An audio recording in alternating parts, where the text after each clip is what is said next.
Imagínense, si hoy la gente, las uniones convivenciales no están en el código hoy vigente. Imagínense si hoy creen que están dentro del sistema y están afuera. Con el código, uno lee, dice en el capítulo, cuando empieza el 508, dice uniones convivenciales, dice, bueno, acá estamos en el sistema, estamos adentro del sistema. Vayan a hacerle entender a la gente que no tiene derecho sobre esto. Va a decir, pero ¿cómo? Vos no leíste el código, te va a decir. Lo primero que va a decir es, este abogado dice, está desactualizado. Eso es lo primero que va a decir. Estoy seguro de eso, porque además, apliquemos el razonamiento que hace la ley.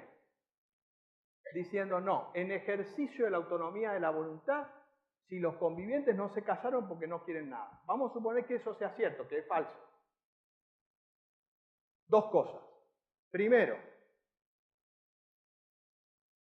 si fuera eso cierto, si es cierto que yo si no me caso y voy a vivir en unión convivencial, la pregunta es por qué en el derecho argentino en los últimos 30 años cada vez aumentan más los planteos judiciales respecto de los bienes adquiridos durante la unión. Es decir, los casos judicializados en la Argentina, no lo que a mí se me ocurre, los casos judicializados en la Argentina entre convivientes, cada vez mayor respecto de los bienes adquiridos, por ello, o las mejoras que hubieran sido realizadas, pretendiendo que tienen derecho. Quiere decir entonces que se desvirtúa aquello de la autonomía de la voluntad. Porque si es cierto que yo, en ejercicio de la autonomía de la voluntad, si no me caso, no quiero derecho, no voy a reclamar judicialmente. Sin embargo, la realidad me demuestra lo contrario. Me demuestra que cada vez se reclama más. Quiere decir que la gente cree que tiene derecho.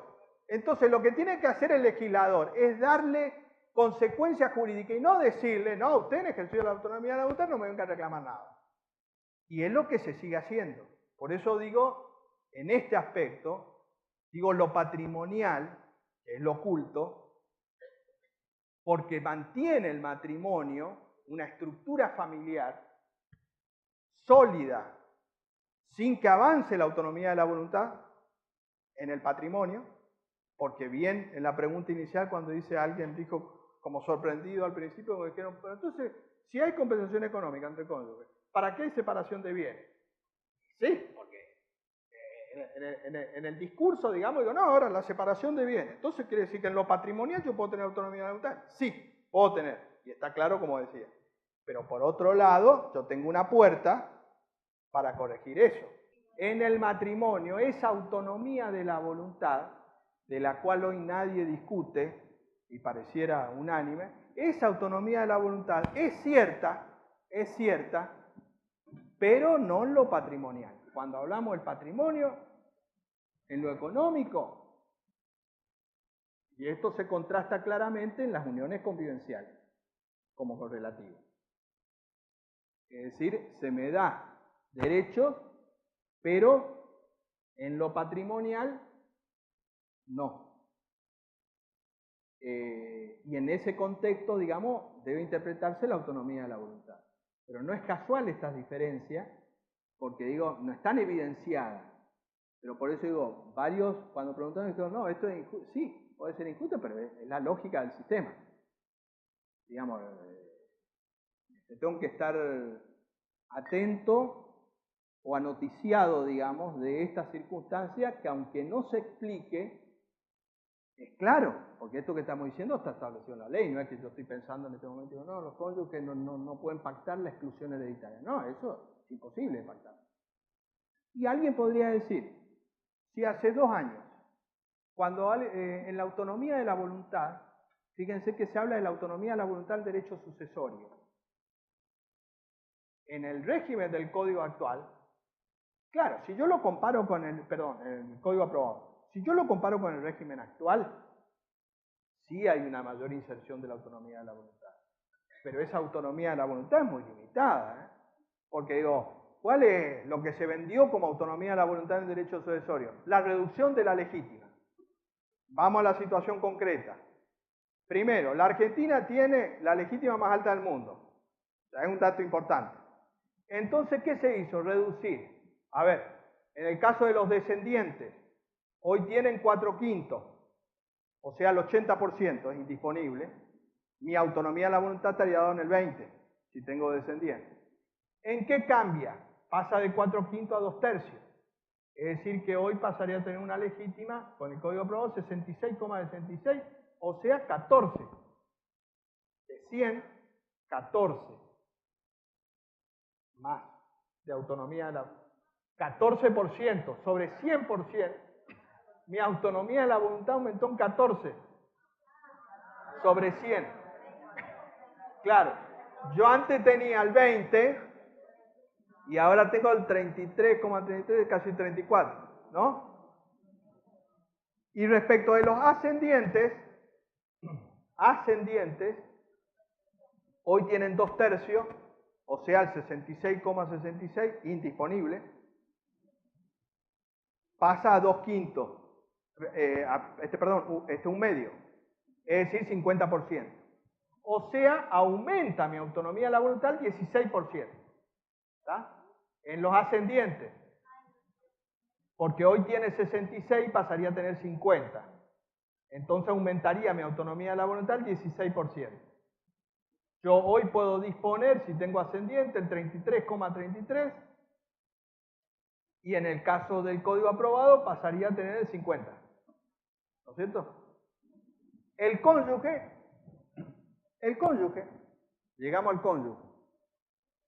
Vamos a aplicar la autonomía de la voluntad. ¿Cuál es la legítima que tiene hoy? ¿Cuál es la legítima que tiene hoy? No, en la vocación sucesoria. El cónyuge heredero forzoso.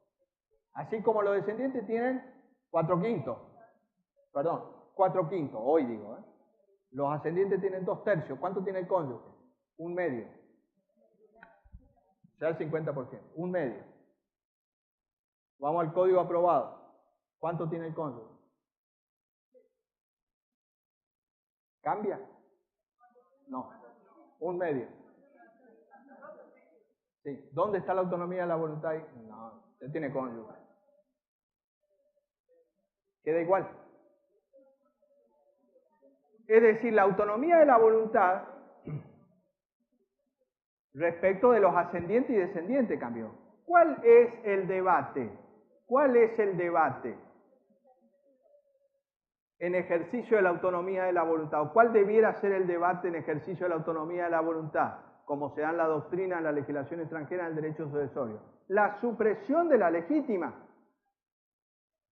El debate en ejercicio de la autonomía de la voluntad es suprimir la legítima. Acá, ni pensarlo. Por eso digo, acá en la autonomía de la voluntad es válido, y por eso digo, no es casual. Todo lo que ustedes van a ver de la autonomía de la voluntad es extrapatrimonial. Por eso cuando dije el ejemplo, que ya se sancionó hace varios años, de el sexo autopercibido, ahí es autonomía de la voluntad. ¿Qué más claro? Yo soy un hombre, me siento una mujer, soy mujer. Más claro que eso, la autonomía de la voluntad, bárbara. Ahora, yo tengo un patrimonio de 10 millones de pesos y quiero disponer libremente. No, dice, pasa a ser mujer más vale. Pero esos 10 millones usted me puede tocar 2, 3, 4. El debate hoy es si yo, en ejercicio de la autonomía de la voluntad, cuando el derecho constitucional habla de la autonomía de la voluntad y cuando las normas generales del Código hablan de autonomía de la voluntad, en ningún caso discriminan entre lo patrimonial y lo patrimonial. Eso está oculto acá. Está oculto acá porque cuando yo hablo de esto, esto nadie habla. Y por eso digo, en derecho sucesorio, si la autonomía de la voluntad es un eje en el anteproyecto que se pone, bueno, claramente en la capacidad, claramente en la salud mental, está claro el eje, en el matrimonio que decía recién, en la filiación con la voluntad procreacional, que tiene que ver con crear un vínculo, digamos, por la sola voluntad procreacional. Ahí está la autonomía de la voluntad. Está perfecto todo eso. Ahora llegamos a lo patrimonial, se terminó la autonomía de la voluntad. Y eso acá no está cuestionado, porque o no se da cuenta la gente, o cree lo que le dicen. En el sentido de decir, no, acá está la autonomía de la voluntad en su totalidad. Con los descendientes yo tenía, ahora tengo de 100, 14 más, y con ascendiente 16 más. O sea, estamos hablando de un total muy mínimo. No hay, si lo comparamos con el régimen actual, sí hay mayor autonomía de la voluntad. Pero en términos de la autonomía de la voluntad, sigue siendo indisponible, porque en realidad los porcentajes, en concreto, 2/3 que quedarían, 2/3 para los descendientes, es mucho. 1/2 para los ascendientes, es mucho, más todavía para los ascendientes, que no es el orden natural. Y para el cónyuge, 1/2. O sea, el 50% de la ley me obliga a dejarle para después de la muerte. Fíjense la importancia en lo patrimonial del matrimonio. Oculto, obviamente, porque en la unión convivencial le dice nada. ¿Cómo si yo lo cuidé durante los 20 años, le hice la comida, se me murió? Dice, bueno, si no me trae la libreta de matrimonio, dice, en ejercicio de la autonomía de la voluntad, es porque no quiere. Claro, la pregunta es que uno debiera hacerse ahí. ¿Hay familia? Sí hay familia. Hay familia. Sí, durante 20 años esas personas se comportaron en un proyecto de vida común. Entonces, cuando me voy al derecho sucesorio, me dicen, no está. Por esto que está oculto, que digo lo patrimonial, porque cualquiera podría decir, si en el libro primero del código, aprobado, está el título de uniones convivenciales y en los fundamentos dice, es familia. Muy bien, entonces cuando me voy al libro quinto, en sucesiones, cuando el orden hereditario, la ley establece la voluntad presunta del legislador, en base a los afectos, me tiene que poner en ese concepto porque ahora, además de los parientes, además del cónyuge, sería familiar o unión convivencial. Y sin embargo, no está. Pero por eso digo, no es que se olvidó el legislador. Esto es importante por lo que digo, porque esto es lo oculto. Lo mismo, voy a... ¿Cuál es uno de los adelantos en responsabilidad parental? El agregado del capítulo del progenitor afín. Progenitor afín. Es decir, no son parientes y la ley le da consecuencia jurídica a un vínculo. Vamos a suponer una situación normal. Saco el caso del cónyuge, que comprende también el progenitor afín, pero está protegido en la parte de alimentos por el parentesco por afinidad en primer grado. Pero en el caso del conviviente, yo me voy a vivir con una mujer que tiene un hijo de otra unión. Entonces convivimos en relación de pareja durante 5 años. Yo no adopto, porque si adopto va a ser hijo mío, ¿no es cierto? No es hijo biológico, entonces no es por naturaleza. Entonces yo vivo durante 7 años con esa persona y lo crié y eduqué al hijo de ella. La ley que hace correctamente, crear un vínculo jurídico nacido del afecto, que no es pariente, que es progenitor afín, que le da consecuencia jurídica, fundamentalmente obligación alimentaria, aún después de cesada la unión. A ver si se entiende. Yo viví 7 años con una persona que tenía un hijo de otra unión. A los 7 años le digo, bueno, se terminó, andate con tu hijo. Se va con el hijo. Al otro día me hace un juicio de alimento. No es mi hijo, ¿eh? Cesó la convivencia. Me puede hacer un juicio de alimento porque la ley dice que aún después de cesada la convivencia, si le ocasionó un perjuicio, puede tener acción de alimento en forma provisoria por lo que establezca el juez. Entonces, estoy de acuerdo porque es una familia nacida del afecto. Entonces la obligación alimentaria nace independientemente de que sea mi hijo o que haya un parentesco. Es correcto. Muy bien. Es decir que yo puede ser que le esté alimentando durante 3 años a esa persona. El hijo de mi ex conviviente. En el caso que yo esté pasando alimentos, estoy pasando alimentos a una persona que no tenga un vínculo legal de parentesco. Hay una consecuencia jurídica en este concepto de familia amplio, nacido de una relación afectiva y es correcto. Muy bien. Entonces, me voy al derecho sucesorio y digo, ¿a dónde está este?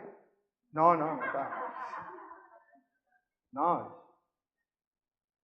Entonces vamos a suponer, yo le estoy pasando alimentos a esta persona ya cesada la convivencia, se muere.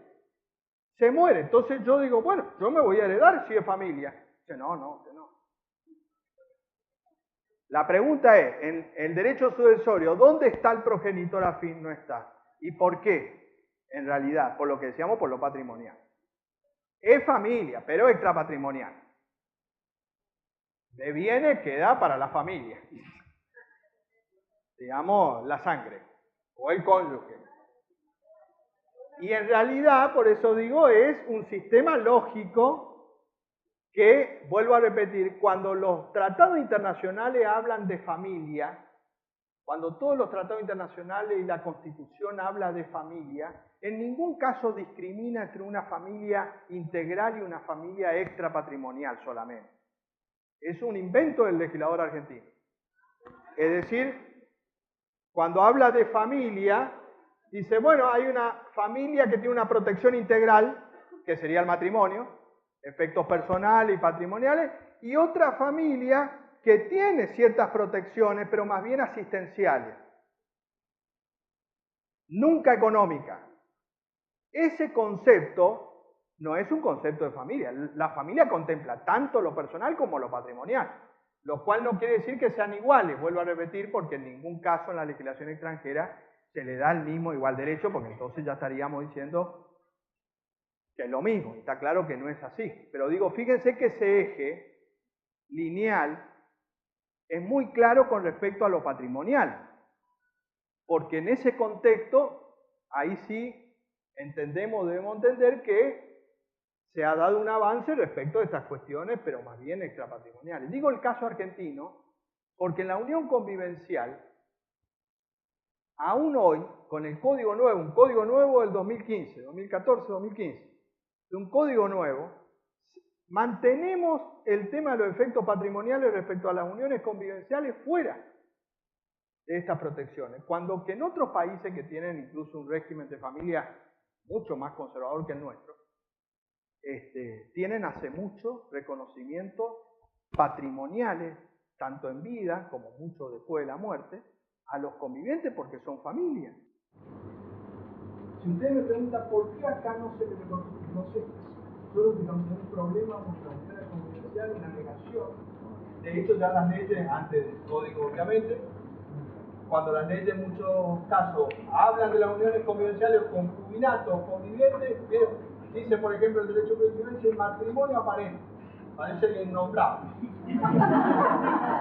No por lo que es, sino por su matrimonio aparente. O en la ley del trasplante de órganos, cuando dice la unión que han estado en pareja por un tiempo sin haberse casado, decir concubinato.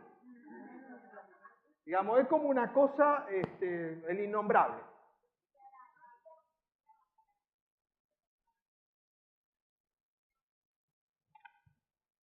Sí, pero la compensación económica requiere, y eso es importante destacar, porque la compensación económica va a requerir un juicio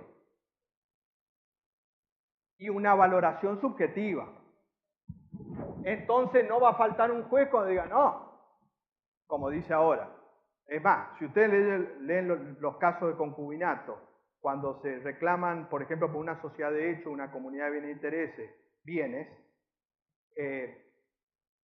por analogía, es muy exigente la jurisprudencia y en casos muy excepcionales, porque en realidad lo que la jurisprudencia convalida, y lo dice al final, dice, si en realidad los convivientes no se casaron, es porque no quieren, encima les resta.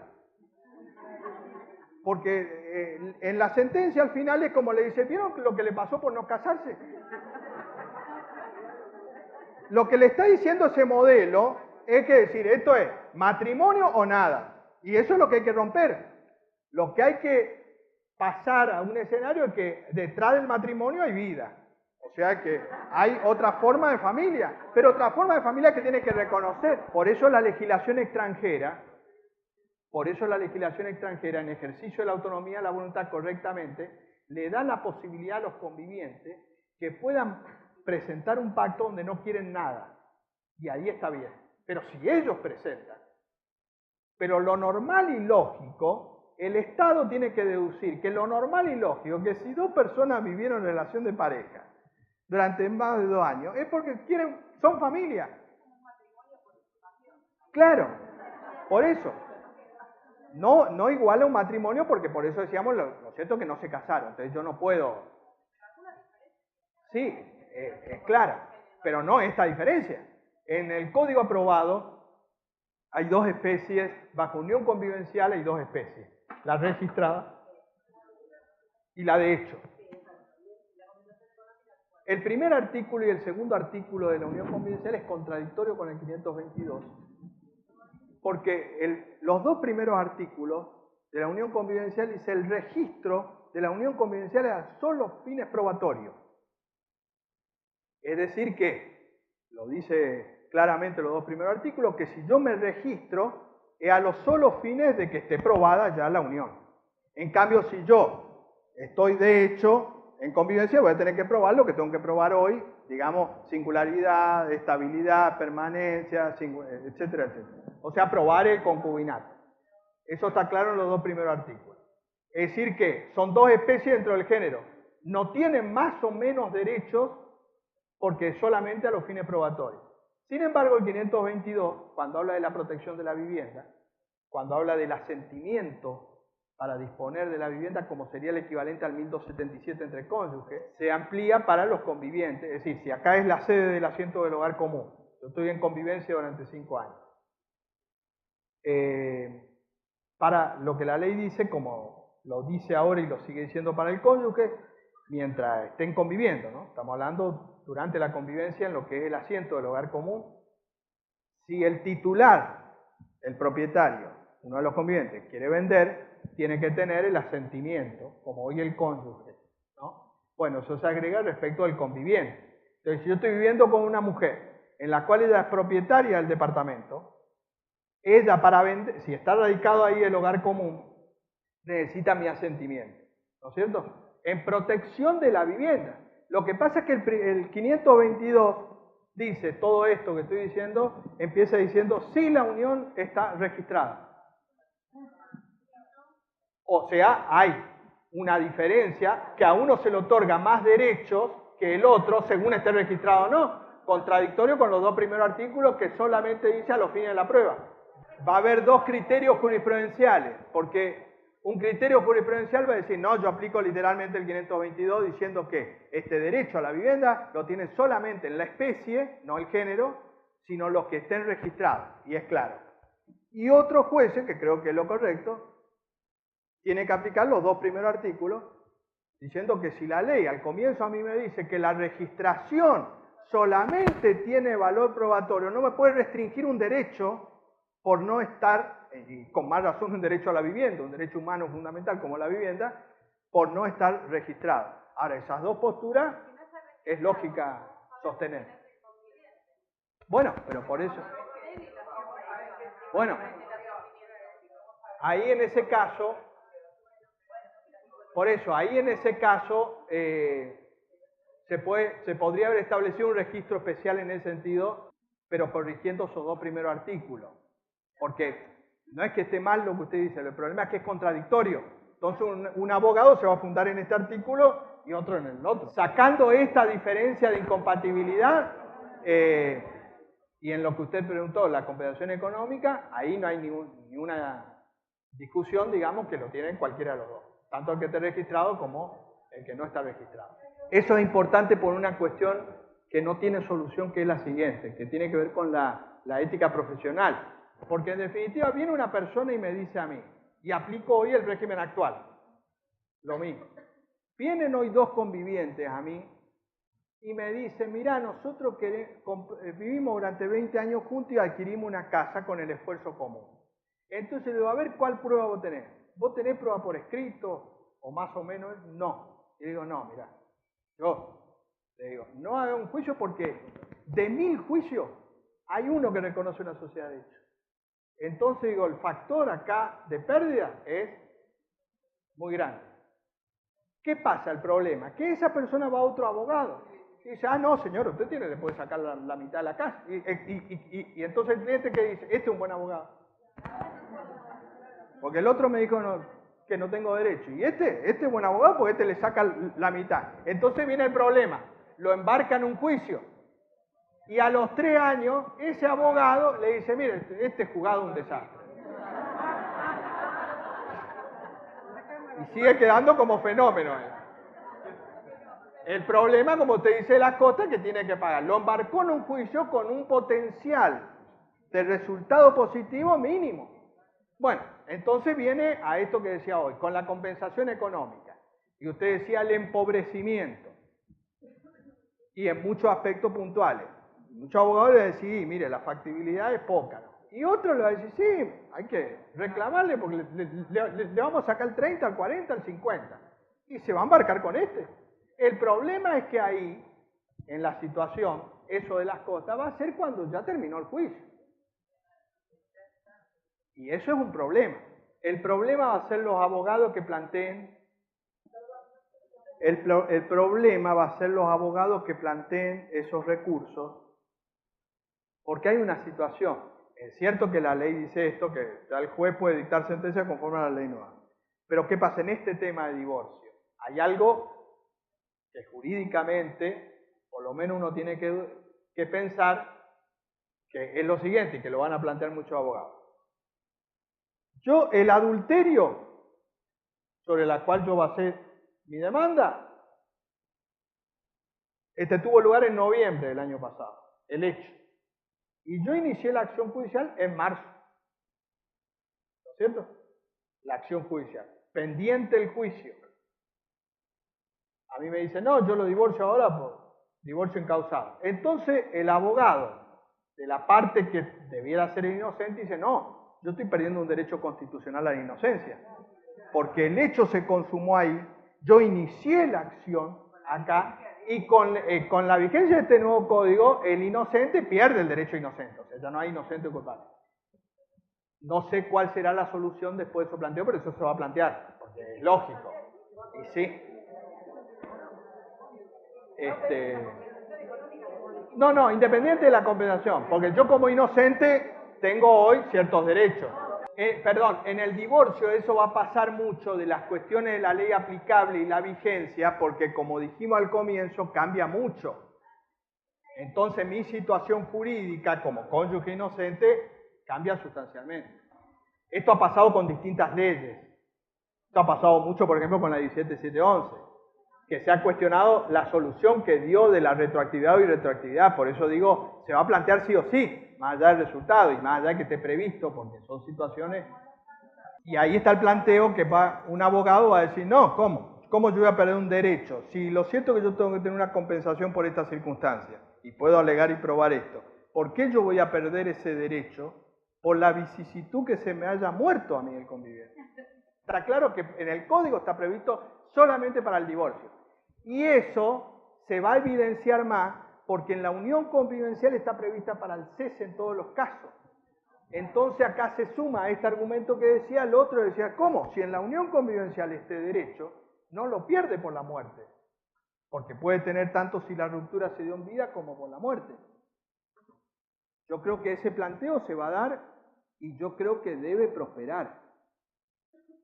Porque si se dan los requisitos de la compensación económica, no veo la diferencia o la razonabilidad de negar ese acceso a pedir la compensación económica si se disolvió por muerte.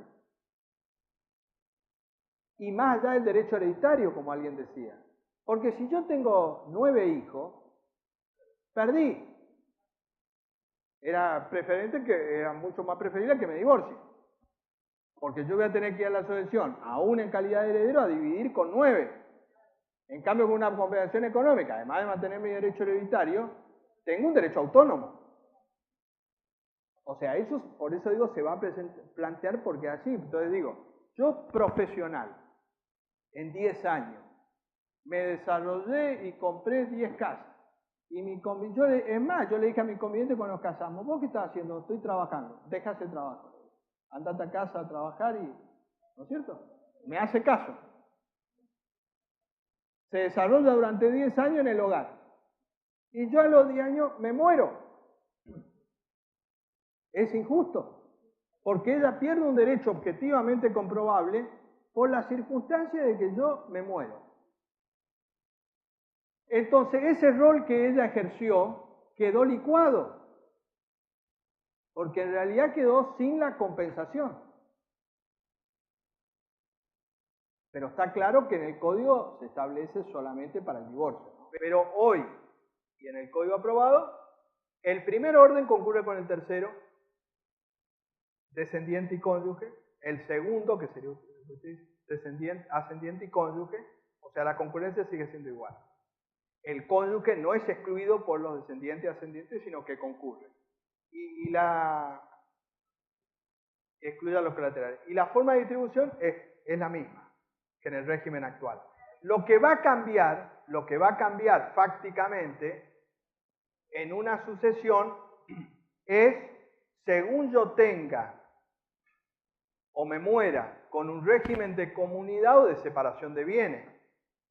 Porque si yo me muero con el régimen de comunidad, va a ser como ahora, bienes propios y gananciales.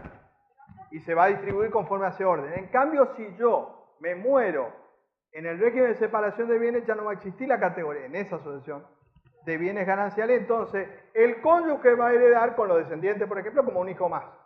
Ahora tampoco, pero se sobreentiende. No.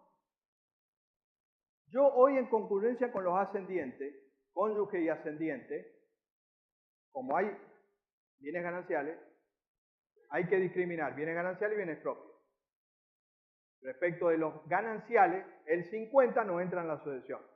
El 50 yo saco por liquidación de sociedad conyugal. Y con los propios también, porque con los propios, a diferencia de los descendientes, el cónyuge, cuando va con los descendientes, va como un hijo más. En cambio, con los ascendientes, no importa si es uno o dos ascendientes, si va la madre y el padre, o la madre solo o el padre solo. ¿Por qué? Porque tanto en los propios como en los gananciales, mitad para el cónyuge, mitad para él o los ascendientes. Sean propios o gananciales. Por eso digo, ahí lo único que va a cambiar es, si no hay gananciales, solamente va a ser sobre propio, pero el porcentaje es el mismo. Mitad y mitad. Sería por cabeza si va un ascendiente. Coincidiría porque en realidad son dos, serían por mitad. Pero en realidad no es por cabeza. Es mitad y mitad. Hay una norma que se agregó en el derecho sucesorio respecto al discapacitado. El 2448, que se conoce como una mejora al discapacitado, en realidad es una norma que indirectamente tiene otro régimen en España, pero más o menos tiene que ver con lo que en España es la mejora corta y la mejora larga, porque en algunas legislaciones hay una distinción entre la porción disponible y la indisponible. En nuestro derecho hoy yo puedo disponer de la disponible, pero de la indisponible la ley establece el orden. Y yo no hay posibilidad de que pueda cambiar. En cambio, en otras legislaciones, que sería como el caso esta del 2448, más allá de la porción disponible, que es libre, dentro de la legítima, es decir, la ley me obliga a mí a dejar a determinadas personas, pero me da una parte de esa parte para que yo pueda disponer dándole a uno de ellos más, no a cualquiera, pero estableciendo a uno de ellos una parte más o una parte menos, ¿no es cierto? Sin salirme de ellos, esa parte indisponible. Acá en el caso se tomó para la figura específica, no para cualquiera de los herederos forzosos, sino de los discapacitados. Leo el 2448, dice, mejora a favor del heredero con discapacidad. Dice, el causante puede disponer por el medio que estime conveniente, incluso mediante un fideicomiso, además de la porción disponible, que es la que existe y sigue existiendo, la porción disponible yo le doy a cualquiera. Y acá viene la particularidad. De un tercio de las porciones legítimas, o sea, acá le da la posibilidad de distribuir esa legítima en un orden distinto al establecido por la ley, un tercio de las porciones legítimas para aplicarla como mejora estricta a descendiente o ascendiente, que son herederos forzosos, con discapacidad. Y ahí en lo último dice a los efectos de discapacidad, dice tal y tal. Es decir que, perdón, sí. Los herederos forzosos son y siguen siendo descendiente, ascendiente y cónyuge, en el régimen actual y en el código aprobado. En el código aprobado, la mejora de la discapacidad es para el descendiente o ascendente con discapacidad, no a cualquiera, porque en la legislación, hay legislación extranjera que a cualquiera. Por ejemplo, yo a mi hijo mayor lo quiero más y le doy más a él. No. Acá tiene que tener la particularidad, tiene que haber discapacidad. De esa parte indisponible, que sería la legítima, que va a depender si son descendientes, ascendientes, porque las porciones son distintas, lo que le da la ley al testador es 1/3, o sea, el 33,33 de esa legítima, X que sea, para darle, o sea, la porción disponible la puede dar a cualquiera, incluso a ese mismo, pero dentro de la legítima, 1/3, si tiene un ascendiente o un descendiente discapacitado, le puede dar ese 33 a él. Y ahí sería una mejora. No cónyuge. Entonces, la primera cuestión que yo creo que se puede plantear ahí es que no tiene explicación. Acá la ley está discriminando entre los herederos forzosos, porque está incluyendo a 2 herederos forzosos y excluyendo a otro. Entonces, vamos a suponer que yo tengo un cónyuge con discapacidad y tengo 2 hijos. Tengo un cónyuge con discapacidad y tengo 2 hijos. No puedo aplicar esto. Ahí digo el planteo que se puede hacer es que la ley está estableciendo una mejora estricta para el discapacitado, discriminando los herederos forzosos. Porque ¿qué diferencia hay entre un discapacitado hijo, padre o cónyuge? Si los 3 son herederos forzosos. Y en ese sentido creo que se puede plantear, pero está claro que el cónyuge está excluido. Bueno, no obstante de haber otros temas, obviamente, creo que al ser tan extenso, creo que esos aspectos que hemos visto son interesantes o por lo menos trascendentes, así que para la próxima quedarán otros temas que quedan abiertos, ¿no? Así que bueno, gracias a ustedes.